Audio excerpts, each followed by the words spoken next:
ఆర్మూర్ చరిత్రలోనే శుభదినం. ఒక బీసీ పద్మశాలి ఆడబిడ్డను చైర్పర్సన్గా చేసిన ఘనత ఈ కాంగ్రెస్ పార్టీకే దక్కింది. ఈ సామాజిక న్యాయం చేసి ఎవరి వల్ల సాధ్యపడుతుంది అంటే అది ఓన్లీ కాంగ్రెస్ పార్టీ వల్లనే సాధ్యమని మేము నిరూపించాం. ఇంకోటి మిత్రులారా, ఒక రెండు విషయాలు ఆర్మూర్ గురించి చెప్పదలుచుకున్నాం. ఇప్పుడు ఆర్మూరు మన బ్యాడ్ లక్ ఏంటంటే ప్రభుత్వం ఉన్నప్పుడు మన ఎమ్మెల్యే ఉండదు. అది ఎందుకో మరి ఆ సాంప్రదాయం విరుద్ధంగా పోతాం మనం. నేను ఇప్పుడు మనకు ముఖ్యమంత్రి గారికి అత్యంత ప్రీతిపాత్రమైన నియోజకవర్గం ఏదైనా ఉందా అంటే అది ఆర్మూర్. ఎందుకంటే ఇదే పాత బస్ స్టాండ్ నుంచి ఆయన ముఖ్యమంత్రిగా ఎదిగింది.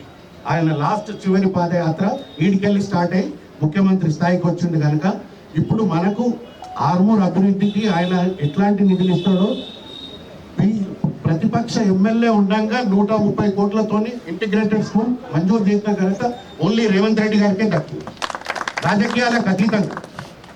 అట్లనే మేము ఇంతకుముందు కిరణ్ కుమార్ రెడ్డి గారు ఉమ్మడి ఆంధ్రప్రదేశ్లో కిరణ్ కుమార్ రెడ్డి గారు 110 కోట్ల వాటర్ స్కీమ్ ఇచ్చారు. అంటే కాంగ్రెస్ పార్టీ ఆర్మూర్కి ఎంత చేసిందో. నేను ఈ సోకాల్డ్ రాకేష్ రెడ్డి గారు ఎమ్మెల్యే గారు, ఈ సోకాల్డ్ ఎంపీ అరవింద్ గారికి ఛాలెంజ్ విసురుతున్నా. ఏమయ్యా, నేను 2 సార్లు ఎంపీ చేసిండ్రు, మరి కేంద్ర పట్టణాభివృద్ధి శాఖ నుంచి ఏం నిధులు ఇచ్చి ఈ ఆర్మూర్ మున్సిపాలిటీ బిల్డింగ్ కట్టిపోయిన అసమర్థ ఎంపీ నువ్వు ఎందుకు పనికొస్తావు? ఉంటే ఆర్మూరు ప్రజల ఓట్లు కావాలన్నా? ఆర్మూరు ప్రజలకు అభివృద్ధి అవసరం లేదా? ఇప్పుడు నిన్ననే కేంద్ర మీ పిఎం గారు ఏదో అనౌన్స్ చేశారు, తీసుకురా ఇల్లులు, నియోజకవర్గానికి ఒక 50,000 ఇల్లు తీసుకురా అతి త్వరగా. రాకేష్ రెడ్డి మరి మీ అరవింద్ మీరు ఇద్దరు కలిసి ఈ బిల్డింగ్ ఒక 5 కోట్లు ఇవ్వండి మీ ఇద్దరు ఫండ్లకు వెళ్ళి. ఏం చేస్తున్నారు? ఊరికే భజనాలు తొడలు కొట్టుడు తప్ప మీరు ఏం చేస్తలేరు బిడ్డ. ఇప్పుడైనా గుర్తించండి, మీరు సహకరించినా సహకరించకపోయినా బీజేపీ ఎమ్మెల్యేగా ఉండగా కూడా మా ముఖ్యమంత్రి గారు మీకు ఇంటిగ్రేటెడ్ స్కూల్ ఇచ్చారు.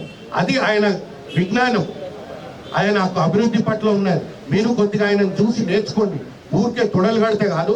అరవింద్, ఇంకోసారి నువ్వు ఆర్మూర్కు ఏ ఫండ్ కానీ తీసుకురాకుండా వస్తే నిన్ను తిరగనీయం బిడ్డ, కబర్తా.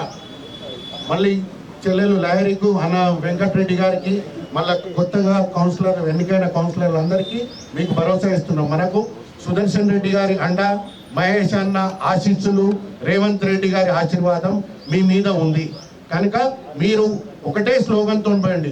ఆర్మూర్ ప్రజలు మార్పు కొరకు మీ అందరి కొత్త వాళ్ళని ఎన్నుకున్నారు కనుక ఆర్మూర్ ప్రజలకు అనుగుణంగా మన ఆర్మూర్కి వచ్చిన అపఖ్యాతిని, ఇది అవినీతి అది ఆ కంపెనీ అంతా తీసి పారదోలిండ్రు కనుక మీకు ఒకటే పాలకవర్గానికి అన్నిట్లో మీరందరూ కలిసికట్టుగా పనిచేయండి. అవినీతికి రహితంగా మీరు పనిచేసి అభివృద్ధి చేస్తారని ఆశిస్తూ మీకు ఎప్పుడు మా సహకారాలు ఉంటాయని ఆశిస్తున్నాను. Thank you.